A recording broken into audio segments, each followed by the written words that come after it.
Cheguei, tô preparada pra lacração. Olá, lacradores! Tudo bem? Então agora eu tô aqui me preparando pra fazer mais uma revisão pra vocês. Tô com um monte de cronograma, folha pra tudo quanto é lado das minhas revisões. E eu tô tentando passar esse conteúdo pra vocês, não é mesmo? E o vídeo de hoje é de ecologia. Tá bom? Vamos começar?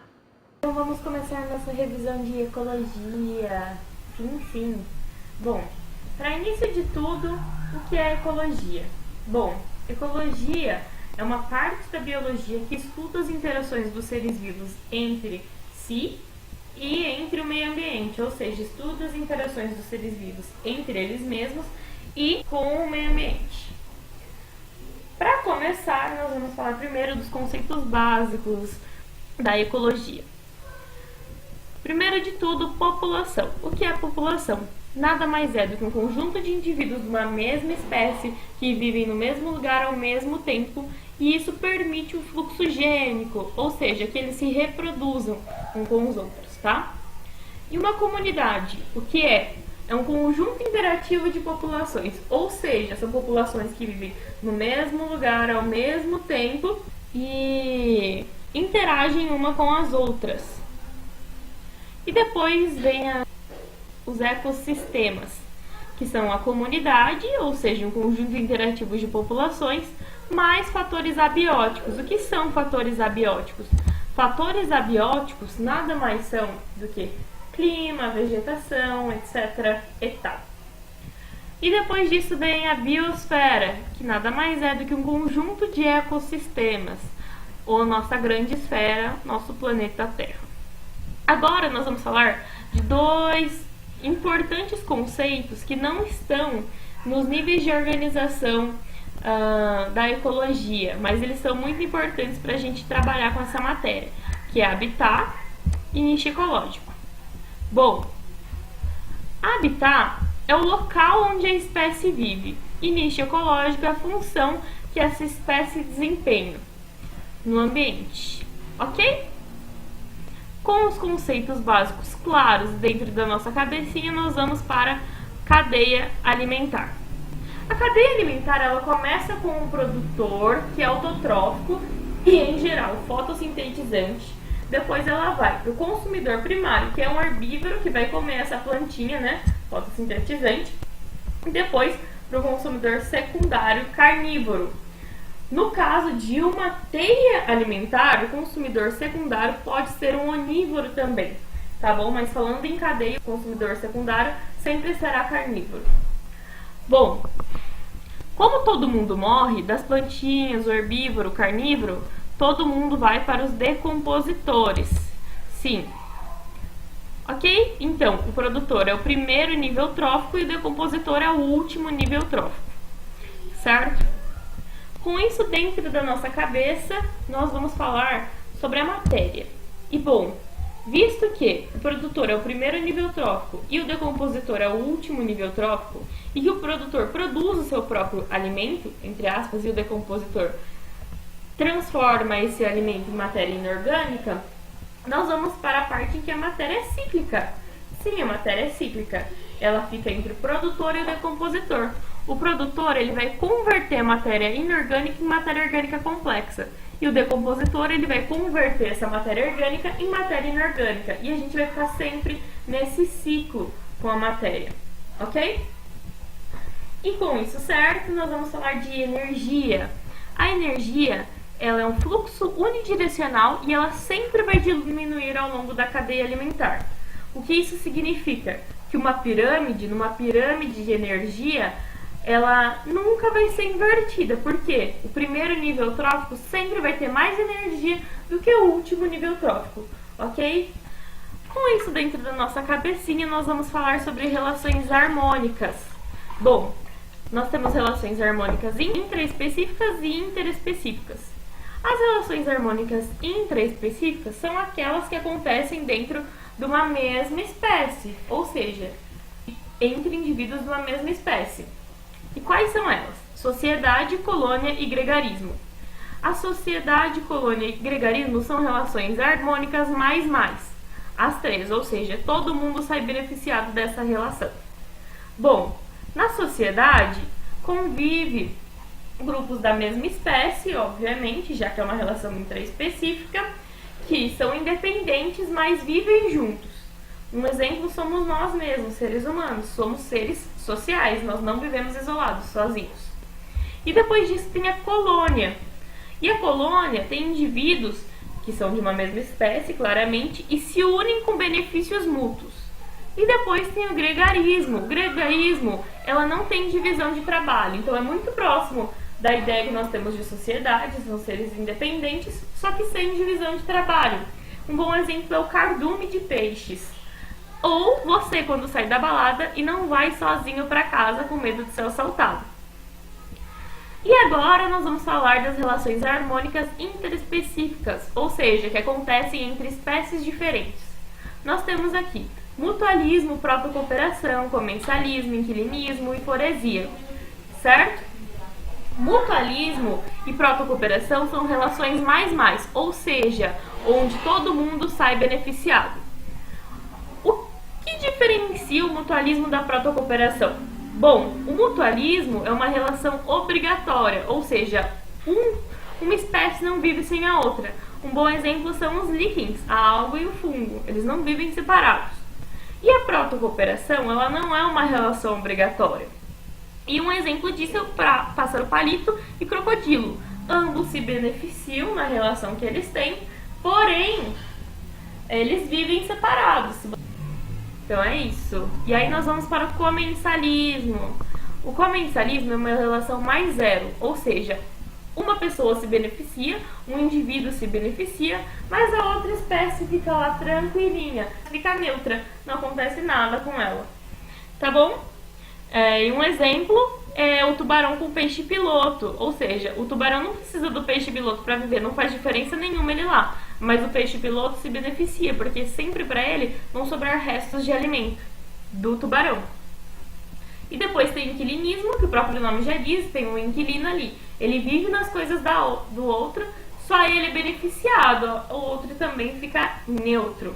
E aí tem a foresia. Bom, uma foresia, um indivíduo, uma espécie utiliza outro como meio de transporte, então só para ser transportado de um lugar para outro. E como já foi dito, se é uma relação mais zero, apenas uma das espécies é beneficiada e a outra fica neutra. E agora vamos para a outra lousinha. Vamos falar sobre as relações desarmônicas. Sim, como as relações desarmônicas, elas podem ser intraespecíficas ou interespecíficas. Nas relações intraespecíficas, nós temos o canibalismo, que é uma relação mais-menos, e uma competição, que é uma relação menos-menos. No canibalismo, é quando um indivíduo de uma mesma espécie come o outro indivíduo da mesma espécie que ele.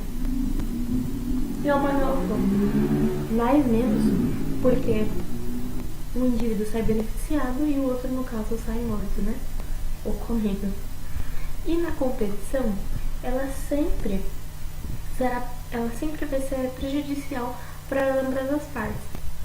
E aí, tem as relações desarmônicas interespecíficas. Nós temos competição novamente, que são competições entre uma mesma espécie, são competições entre espécies diferentes, uma relação menos, como eu já disse, já que ela sempre será prejudicial para ambas as partes, só que ela é mais branda. E aí fica um adendozinho para vocês marcarem se quiserem, e quanto maior a sobreposição de nichos, maior a competição. Tá bom? Além disso, nós temos a predação, que é quando o predador vai atrás da sua presa e tal, né? Como a gente já sabe. E o predador, ele mata o seu hospedeiro. Então, é uma relação mais-menos, onde um sai beneficiado e o outro sai prejudicado, no caso, morto. E o parasitismo também é uma relação mais-menos, que é quando um indivíduo, né, uma espécie, ela habita o outro indivíduo, mas ele não mata. Acaba resultando em morte, mas ele não mata por isso, entendeu? Então, ele não mata o hospedeiro, diferente da predação. E aí tem o esclavagismo, que o próprio nome já diz, que é quando uma espécie escraviza a outra. E aí tem o amensalismo ou antibiose, que é uma relação zero-menos, ou seja, uma espécie fica neutra, não acontece nada, e a outra sai prejudicada. E o amensalismo? O que é amensalismo ou antibiose? Bom, amensalismo é quando uma espécie libera substâncias químicas e inibe outras espécies, ou mata, tá? E agora nós vamos falar sobre sucessão ecológica. Bom, primeiro, o que é sucessão ecológica? Sucessão vem de suceder, sabe? Uma coisa que substitui a outra. E ela é temporal no ambiente, ok? E aí nós temos primeiro a sucessão ecológica primária, que ela ocorre em um lugar estéril, ou seja, numa ilha vulcânica. Um bom exemplo. Primeiro você tem os líquens, que é uma comunidade pioneira, ou ECESE. E aí eles vão, a atividade dos líquens e cianobactérias começa a produzir um solo ali. E aí, com um ambiente um pouco mais favorável, surgem os musgos, que são seres que fazem parte das séries, ou cerais, que retêm um pouco de mais água e criam um ambiente, um solo mais rico. E aí surgem as gramíneas, quando já tem um solo mais rico. E tanto os musgos quanto as gramíneas, elas fazem parte dos séries ou das fases cerais, né? E aí nós vamos para a floresta, que é uma comunidade clímax já para esse lugar, né? Ou seja, quando você atinge o máximo de desenvolvimento naquela região, dentro daquele ambiente. No caso de uma ilha vulcânica, o máximo que você vai ter é uma floresta, tá? Uma comunidade clímax. E nós temos dois tipos de sucessão ecológica. Sucessão ecológica primária, ou seja, que a primeira sucessão que vai ocorrer ali no lugar, ela ocorre em um ambiente estéril, como eu já falei para vocês, ali a ilha vulcânica. E tem a sucessão ecológica secundária, ela acontece num lugar onde já existe matéria orgânica, ou seja, nela só vai acontecer as séries, ou a fase das cerais, e o clímax, né? Que é onde você atinge o máximo de desenvolvimento. Onde pode acontecer uma sucessão ecológica secundária? Bom, no lugar onde teve uma queimada, é um bom exemplo, tá bom? E aí tem algumas variáveis aqui, ó, que vocês podem ver. Bom, a biomassa e a biodiversidade sempre vão aumentar nesse processo de sucessão ecológica. E aí, quanto mais próximo você estiver do clímax, mais estável vai ser o ambiente, esse ecossistema. E nós temos a produtividade líquida. O que é produtividade líquida? É a produtividade bruta, que é a fotossíntese, menos o consumo, que é a respiração. E a produtividade líquida, no clímax, ou seja, no desenvolvimento máximo daquele ecossistema, ela sempre vai ser próxima a zero. Por quê? Porque durante esse processo, durante as séries principalmente, que são fases intermediárias, ela está com uma produtividade massa, ou seja, tem sobra de matéria orgânica ali. Mas quando você atinge o clímax, você não pode crescer mais. Então você mantém matéria orgânica suficiente só para manter aquele ambiente estável. Por isso que a produtividade é líquida. Quando chega no clímax, ela se mantém próxima a zero, tá? E aí, depois de sucessão ecológica, vamos falar um pouco sobre os principais biomas brasileiros. Isso mesmo que você ouviu.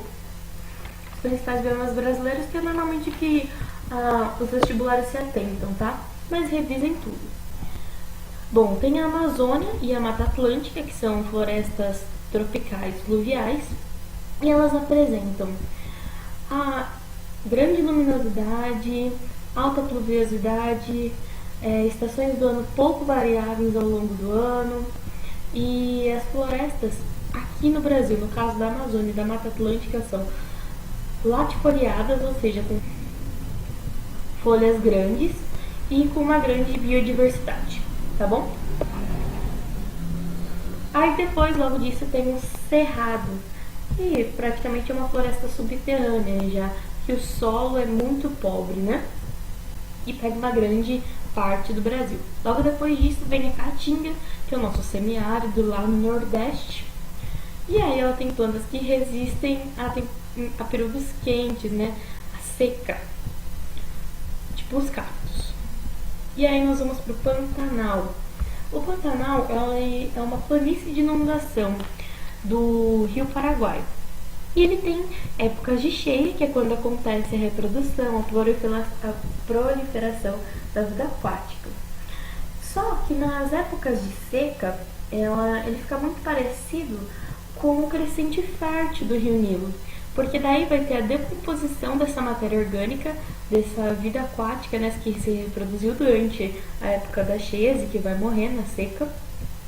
E a decomposição dessa matéria orgânica vai liberar nutrientes que vão acelerar o crescimento de gramíneas, ou seja, é um bom lugar para você ter gado, né?